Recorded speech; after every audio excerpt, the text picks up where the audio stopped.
These are the generations of Isaac, Abraham's son.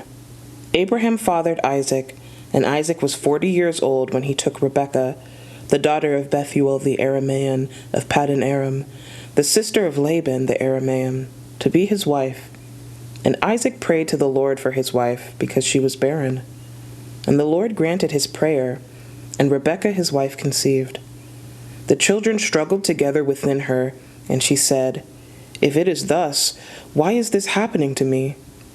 So she went to inquire of the Lord, and the Lord said to her, "Two nations are in your womb, and two peoples from within you shall be divided. One shall be stronger than the other, the older shall serve the younger." When her days to give birth were completed, behold, there were twins in her womb. The first came out red, all his body like a hairy cloak, so they called his name Esau. Afterwards, his brother came out with his hand holding Esau's heel, and so his name was called Jacob. Isaac was 60 years old when she bore them. When the boys grew up, Esau was a skillful hunter, a man of the field, while Jacob was a quiet man, dwelling in tents. Isaac loved Esau because he ate of his game, but Rebekah loved Jacob. Once, when Jacob was cooking stew, Esau came in from the field, and he was exhausted. And Esau said to Jacob, "Let me eat some of that red stew, for I am exhausted." Therefore his name was called Edom. Jacob said, "Sell me your birthright now." Esau said, "I am about to die. Of what use is a birthright to me?" Jacob said, "Swear to me now." So he swore to him and sold his birthright to Jacob. Then Jacob gave Esau bread and lentil stew, and he ate and drank and rose and went his way. Thus Esau despised his birthright. Genesis 26. Now there was a famine in the land, besides the former famine that was in the days of Abraham. And Isaac went to Gerar to Abimelech, king of the Philistines. And the Lord appeared to him and said, "Do not go down to Egypt. Dwell in the land of which I shall tell you. Sojourn this land, and I will be with you, and will bless you. For to you and your offspring I will give all these lands, and I will establish the oath that I swore to Abraham your father. I will multiply your offspring as the stars of heaven, and will give to your offspring all these lands. And in your offspring all the nations of the earth shall be blessed. Because Abraham obeyed my voice and kept my charge, my commandments, my statutes, and my laws." So Isaac settled in Gerar. When the man of the place asked him about his wife, he said, "She is my sister," for he feared to say, "my wife," thinking, lest the men of the place should kill me because of Rebekah, because she was attractive in appearance. When he had been there a long time, Abimelech, king of the Philistines, looked out of the window and saw Isaac laughing with Rebekah his wife. So Abimelech called Isaac and said, "Behold, she is your wife. How then could you say, 'She is my sister'?" Isaac said to him, "Because I thought, lest I die because of her." Abimelech said, "What is this that you have done to us? One of the people might have easily lain with your wife, and you would have brought guilt upon us."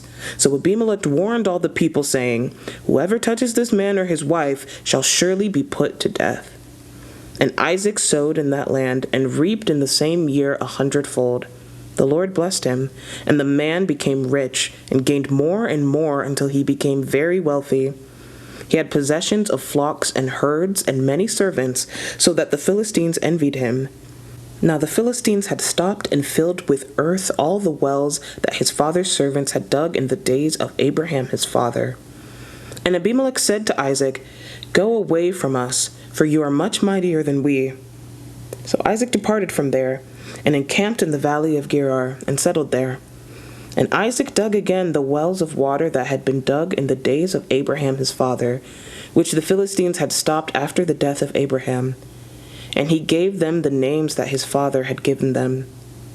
But when Isaac's servants dug in the valley, and found there was a well of spring water, the herdsmen of Gerar quarreled with Isaac's herdsmen, saying, "The water is ours."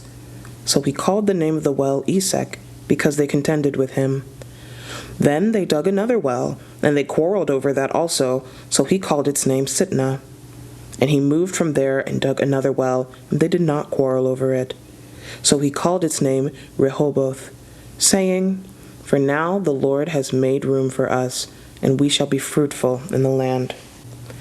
From there he went up to Beersheba, and the Lord appeared to him the same night and said, I am the God of Abraham your father. Fear not, for I am with you and will bless you and multiply your offspring for my servant Abraham's sake. So he built an altar there and called upon the name of the Lord and pitched his tent there. And there Isaac's servants dug a well. When Abimelech went to him from Gerar with Ahuzzath, his adviser, and Phicol, the commander of his army, Isaac said to them, Why have you come to me, seeing that you hate me and have sent me away from you? They said, We see plainly that the Lord has been with you. So we said, Let there be a sworn pact between us, between you and us, and let us make a covenant with you, that you will do us no harm, just as we have not touched you, and have done to you nothing but good, and have sent you away in peace. You are now the blessed of the Lord. So he made them a feast, and they ate and drank. In the morning they rose early and exchanged oaths. And Isaac sent them on their way, and they departed from him in peace. That same day Isaac's servants came and told him about the well that they had dug, and said to him, We have found water. He called it Sheba. Therefore the name of the city is Beersheba to this day. When Esau was 40 years old, he took Judith, the daughter of Beeri the Hittite, to be his wife, and Basemath, the daughter of Elon the Hittite, and they made life bitter for Isaac and Rebekah.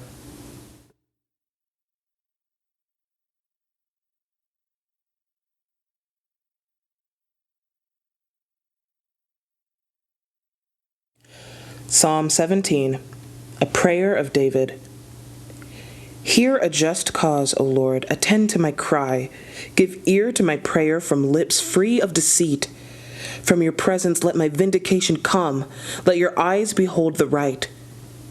You have tried my heart. You have visited me by night. You have tested me, and you will find nothing. I have purposed that my mouth will not transgress. With regard to the works of man, by the word of your lips, I have avoided the ways of the violent. My steps have held fast to your paths. My feet have not slipped. I call upon you, for you will answer me, O God. Incline your ear to me. Hear my words. Wondrously show your steadfast love, O Savior of those who seek refuge from their adversaries at your right hand. Keep me as the apple of your eye. Hide me in the shadow of your wings from the wicked who do me violence, my deadly enemies who surround me. They close their hearts to pity. With their mouth they speak arrogantly. They have now surrounded our steps.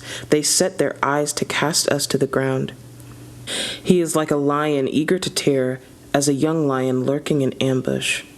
Arise, O Lord, confront him, subdue him.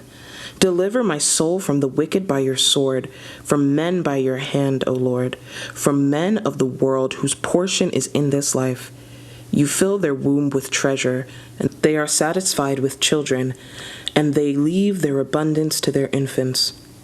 As for me, I shall behold your face in righteousness. When I awake, I shall be satisfied with your likeness.